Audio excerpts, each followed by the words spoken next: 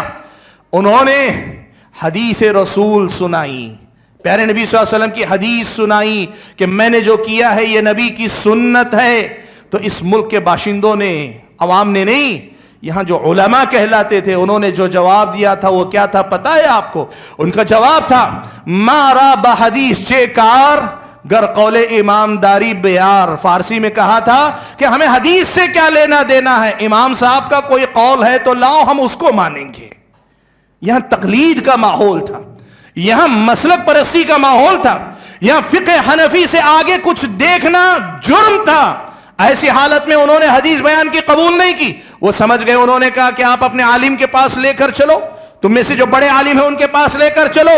لے کر گئے، انہوں نے کہا کہ میں نے جو عمل کیا فلاں حدیث پہ عمل کیا ہے، عالم نے ان کی تائید کی، کہا اللہ کے نبی کی ایسی حدیث ہے، تب جا کر ان کی جان چھوٹی۔ اس پس منظر میں یہاں پر خاص طور پر تقلید کے مقابلے میں بات ہوئی۔ دیکھو میں یہاں بتاتا ہوں کیسے یہاں مسائل پر بات زیادہ ہوئی، ایمان اور عقیدے کے مسائل بعد میں آئے، تقلید کے مسئلے پہ زیادہ بات کیوں ہوئی؟ آپ کو میں بتاؤں، اس دعوت کی ایک پہچان ہے۔ حضرت سفیان ثوری رحمت اللہ علیہ کہا کرتے تھے کہ جب تم ملک شام میں رہو، اذا کنت بالشام فحدث بفضائل علی، جب ملک شام میں رہو، ملک شام میں حضرت معاویہ اور ان کے چاہنے والوں کا غلبہ تھا، کہا جب ملک شام میں رہو تو حضرت علی کے فضائل بیان کرو، اس لیے کہ ان کے دلوں کے اندر حضرت علی کے لیے کہیں ناراضگی ہوگی، علی کے فضائل بیان کرو۔ وَإِذَا كُنْتَ بِالْعِرَاقِ، لیکن وہی عراق کے علاقے میں آؤ جہاں حضرت علی کے چاہنے والے زیادہ تھے، فحدث بفضائل عثمان، حضرت عثمان کے فضائل بیان کرو کہ ان کے دلوں میں حضرت عثمان کے لیے ناراضگی۔ یہی ماجرا اس ملک کے اندر بھی ہوا، یہاں وہی دین حق کی دعوت، وہی سچی دعوت، یہاں تقلید کا بول بالا تھا، یہاں تقلید ہی سب کچھ تھی۔ ایسے ماحول میں اہل علم نے عمل بالحدیث کا نعرہ دیا، عمل بالحدیث کا نعرہ دیا، کہا کہ تقلید نہیں، حدیث پر عمل ہونا چاہیے، اور حدیث پر عمل ہونے کے نام پر اہل حدیث کے نام پر ان کی شناخت ہوئی، پہچان ہوئی، اور اسی حوالے سے وہ پہچانے گئے۔ اور اسی بیک گراؤنڈ میں یہ آمین بالجہر، رفع الیدین، یا فاتحہ خلف الامام، یا پھر یہ کہ 8 رکعت تراویح کا مسئلہ، اگر یہ جو مسائل میں نے آپ کے سامنے گنا، یہ مسائل اس بیک گراؤنڈ میں ہائی لائٹ ہو کر آئے کہ ان مسائل پہ زیادہ لکھا گیا، زیادہ بولا گیا، ادھر سے تائید میں، ادھر سے مخالفت میں، دونوں طرف سے جو کتابیں لکھی گئی ان مسائل پر، یہ ہائی لائٹ ہوئی۔ ورنہ مسئلہ اصل کیا تھا؟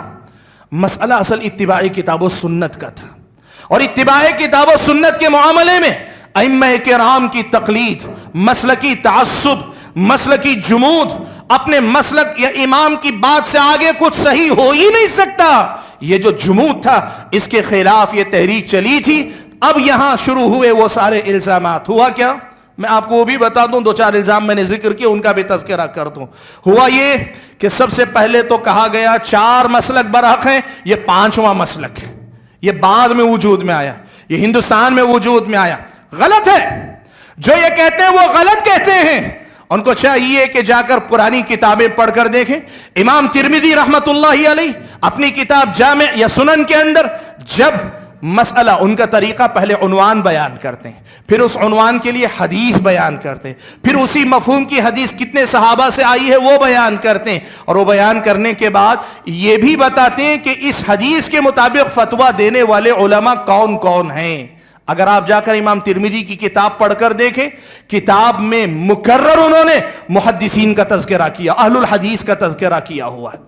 اگر اہل حدیث ہندوستان کا کوئی فرقہ، کوئی جماعت تھی، تو امام ترمذی جن اہل الحدیث کا تذکرہ کر رہے ہیں وہ کون ہیں؟ اس کا بھی جواب دیا لوگوں نے، کہا اس سے مراد فن حدیث کے ماہرین تھے، کوئی مسلک نہیں تھا۔ فن حدیث کے ماہرین تھے، کوئی مسلک نہیں تھا۔ اللہ کے بندو، امام ترمذی جن کا ذکر کر رہے ہیں مسلک کے طور پہ ذکر کر رہے ہیں، مسلک کے طور پہ فن کے ماہرین کے مسائل نہیں بیان کر رہے ہیں، فقہی مسلک کے طور پہ امام ترمذی بیان کر رہے ہیں۔ میرے بھائیو، محدثین کرام کا یہ منہج اس دور سے چلا آیا ہے جب نبی علیہ الصلوۃ والسلام کے زمانے کے بعد صحابہ کے بعد تابعین سے محدثین کرام نے اس دین کو لیا اور لے کر دین کے ہر مسئلے کی حفاظت کی۔ اب سوال یہ ہے کہ یہ 1906 کے بعد کیا ہے؟ اس ملک کے اندر سن 1906 عیسوی میں یہ جو اہل الحدیث کا طریقہ تھا پہلے سے چلا آ رہا ہے۔ جیسے میں نے کہا نا کہ اگر یہ سلسلہ دیکھیں تو شاہ ولی اللہ محدث دہلوی رحمت اللہ علیہ کے عہد سے شروعات اس کی، یہ جو سلسلہ چلا آ رہا ہے اس کے لیے ایک آرگنائزیشن کی بات ہوئی کہ اس کے لیے ایک آرگنائزیشن فارم کی جائے، یعنی اس کی ایک جمعیت بنائی جائے، جسے پہلے اہل حدیث کانفرنس کے نام سے جو ہے نا موسوم کیا گیا اور بعد میں جا کر وہ جمعیت اہل حدیث یا مرکزی جمعیت اہل حدیث کے نام سے پہچانی گئی۔ یہ جو آرگنائزیشن جو فارم کی گئی، جمعیت کی جو بنیاد رکھی گئی وہ 1906 میں رکھی گئی۔ اب سوال یہ ہے، میں اور آپ اس بستی کے اندر مان لیجئے کہ 100 سال سے آباء و اجداد کے دور سے رہتے ہیں، لیکن ہم نے مثال کے طور پر کوئی ایک آرگنائزیشن آج بنایا تو اس کا مطلب ہمارا وجود آج ہی سے پہلے نہیں تھا۔ اس ملک کے اندر 1906 میں جو بات ہوئی وہ آرگنائزیشن کی بات ہے، جسے ہم جمعیت اہل حدیث کہتے ہیں، جو الگ الگ جگہ پہ تنظیمی سطح پہ کام کرتی ہے، ورنہ اصل جو چیز ہے وہ تنظیم نہیں، تنظیم سے پہلے اور تنظیم سے اوپر مسلک اہل حدیث ہے، منہج اہل حدیث ہے۔ یہ بات ہم اور آپ کو یاد رکھنے کی ضرورت ہے۔ اور دوسری بات یہ بھی بتا دوں، یہ بہت کہتے ہیں نا کہ انہوں نے ملکہ وکٹوریہ سے اپنے لیے نام الاٹ کروایا ہے، یہ کیا ہے معلوم آپ کو؟ دیکھو بھائیو، انصاف شرط ہے، انصاف شرط ہے۔ واقعات بیان کرو تو انصاف سے بیان کرو، سچائی کے ساتھ بیان کرو۔ ہوا کیا تھا؟ مولانا محمد حسین بٹالوی رحمت اللہ علیہ اس مسلک سے نسبت رکھنے والے علماء میں سے نمایاں ایک نام ہے۔ انہوں نے 1840 میں ان کی پیدائش، 1840 عیسوی میں پیدائش ہے اور 1920 غالباً ان کی وفات 1920 کی ہے، 1840 سے 1920 کی، لگ بھگ 80 سال کی ان کی عمر ہے۔ 1840 میں ان کی پیدائش ہے، 1857 میں انگریزوں کے خلاف بغاوت ہوئی، انقلاب 1857، غدر جسے کہا انقلاب کا، 1857 کا کی جو انگریزوں کے خلاف جنگ شروع ہوئی، اس جنگ کے بعد مسلمانوں کو پکڑ کر ایسے مارا گیا، تاریخ اس پر گواہ ہے، میں جانا نہیں چاہتا تاریخی حوالوں میں۔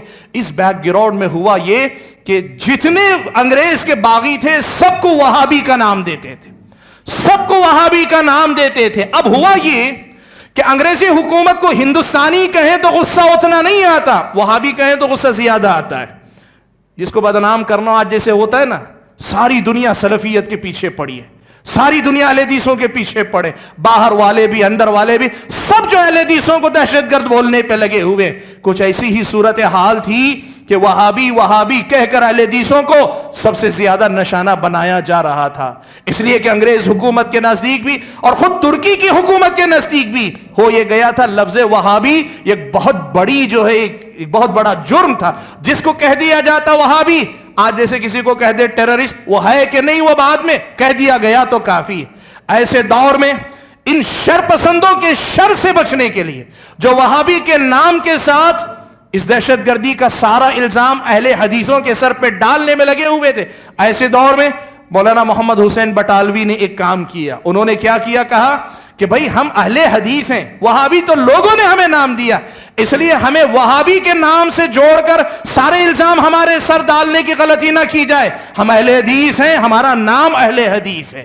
تو جو پہچان ہماری تھی سیاسی طور پر، جو لوگ ایک غلط نام جوڑ کر وہابی نام دے کر جس طریقے سے لوگ سارے الزام ڈال رہے تھے، اور غلط نام کا مطلب کس معنی میں غلط نام؟ دہشت گرد کے مترادف کے نام پہ بول رہا ہوں، یعنی لفظ وہابی کو دہشت گرد کا مترادف بنا کر، باغی کا مترادف بنا کر لا کر جس طریقے سے سارے الزام ڈالے جا رہے تھے، اس بیک گراؤنڈ میں انہوں نے اہل حدیث ہمارا نام ہے، ہم اہل حدیث کے نام سے کام کرتے ہیں۔ ابھی ماضی قریب میں بھی ہوا، سلفی پوری دنیا میں اس وقت سلفیت دہشت گرد کا مترادف ایسا مانا جاتا ہے، ایسا بنایا جا رہا ہے ماحول۔ ایسے ماحول میں ہندوستان میں ابھی بعض علماء نے پھر یہ بات کہی کہ ہم ہندوستان میں اپنے آپ کو اہل حدیث ہی بولیں، تاکہ کم سے کم باہر کے اتنے سارے الزامات سے دفاع کی ہمیں ضرورت پیش نہ آئے۔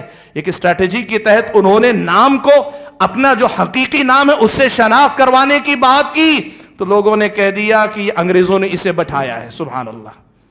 یہ ہیں تاریخ کی وہ سب باتیں جن کو آپ کو یاد رکھنا چاہیے. بھائیو, میں جو بات آپ کے سامنے کہنا چاہتا ہوں وہ یہ کہ یہی اصل میں مسلک اہل حدیث اگر کہتے ہیں تو دین, مکمل دین کی اس شکل کا نام ہے جو نبی علیہ الصلوۃ والسلام نے صحابہ کے پاس چھوڑی. قرآن اور سنت کو اس طریقے پر سمجھنا جس طریقے پہ صحابہ نے سمجھا اور سمجھایا تھا اور اسی کے مطابق عمل کرنا, یہ اصل میں مسلک اہل حدیث ہے. آخری بات میں ضرور کہوں گا, اس میں کوئی شک نہیں کہ دنیا کی تمام جماعتوں تنظیموں کی طرح ہم اہل حدیثوں کے اندر بھی بہت سی غلطیاں ہیں. ہمارے اندر غلطیاں, ہمارے اندر کوتاہیاں ہیں. لیکن میں ایک بات آج آپ کو یہ کہنا چاہتا ہوں, جیسے آپ جب اسلام پر اعتراضات آتے ہیں تو آپ خود کہتے ہیں کہ غیروں کو چاہیے مسلمانوں کو مت دیکھو, ہم بہت گئے گزرے, اسلام کو دیکھو, تم قرآن و سنت پڑھو, تم ہم کو نہ دیکھو. ہم غیروں سے جب یہ بات کہتے ہیں, انصاف کا تقاضا ہم بھی یہی کہتے ہیں, میں غلط ہو سکتا ہوں, ہم میں سے کچھ لوگ غلط ہو سکتے ہیں, ہمارے اندر کوتاہی ہو سکتی ہے, ہماری جمعیت میں خلل ہو سکتا ہے اور ہے, لیکن اس کا مطلب یہ نہیں کہ وہ منہج جو محدثین کرام کی علمی وراثت ہے, دینی وراثت ہے, وہ غلط نہیں تھا, نہیں ہے, نہیں ہوگا. یہ مسئلہ آپ کو مان کے چلنا پڑے گا. آج ہم یہ کہتے ہیں آپ مسلمانوں کی غلطی سے جس طریقے سے برات کا اعلان کرتے ہیں, مسلمانوں کی غلطی سے برات کا جس طرح اعلان کرتے ہیں, ویسے ہی آپ اس منہج سے تعلق رکھنے والے ہم جیسے کمزور لوگوں کی غلطیوں کی بنیاد پر اس کا محاسبہ نہ کریں. آپ اگر حریص ہیں, دیندار ہیں, تاریخ اسلام پڑھ کر دیکھیں محدثین کے پاس جو ایمان اور عقیدہ تھا وہ کیا تھا. یہی محدثین ہمارے سلف ہیں, اور یہی سلف, یہی ان محدثین کے سلف صحابہ و تابعین ہیں, اور انہی سلف سے نسبت رکھ کر ہم سلفی بھی ہیں, اور انہی محدثین سے تعلق جوڑ کر ہم اہل الحدیث بھی ہیں, اور اسی کتاب و سنت کی دعوت سے جڑ کر اپنے آپ کو کتاب و سنت کے مبلغین اور اس پر عمل کرنے والے ہم اپنے آپ کو سمجھتے ہیں. عمل میں کوتاہی ہو سکتی ہے, ہم کھوٹے ہو سکتے ہیں, لیکن جو دعوت, جو پیغام ہم آپ کو دینے, کبھی آپ ٹھنڈے دل سے پڑھیں, سنیں, سوچیں, سمجھیں. ہماری اللہ سے دعا ہے کہ اللہ تعالی ہماری طرح آپ کے دلوں کو بھی اس دعوت کے لیے کھول دے. اللہ تبارک و تعالی ہم اور آپ کو ان تمام باتوں پر کہنے اور سننے سے زیادہ صحیح انداز سے سمجھ کر عمل پیرا ہونے کی توفیق عطا فرمائے. اللہ تبارک و تعالی مجھے اور آپ سبھی حضرات کو مسلک اہل حدیث کا صحیح مفہوم خود سمجھنے اور دنیا والوں کے سامنے اس مسئلے کو واضح کرنے کی توفیق عطا فرمائے. مختصر الفاظ میں یہ کہوں, میں جب کہتا ہوں کہ میں اہل حدیث ہوں تو میں یہ کہتا ہوں کہ میں خارجی نہیں, میں شیعہ نہیں, میں ناصبی نہیں, میں قدری نہیں, میں جہمی نہیں, میں جبری نہیں, میں صوفی اس معنی میں نہیں, میں جو ہے ان معانی کے اندر نہیں ہوں جتنی بدعتیں آئیں تمام سے برات کا اعلان کر کے محدثین کے طریقے پر ہوں, اور محدثین کا وہ طریقہ جو اصل میں صحابہ تابعین کا طریقہ تھا, اور صحابہ تابعین کا وہ طریقہ جس پر اللہ کے نبی نے اپنی امت کو چھوڑا تھا, اس طریقے کے ہم عامل ہیں, اسی کے داعی ہیں. اللہ سے ہم دعا کرتے ہیں کہ اللہ تعالیٰ دنیا والوں کو اس حقیقت کو سمجھنے کی توفیق عطا فرمائے. آمین. وآخر دعوانا الحمد للہ رب العالمین.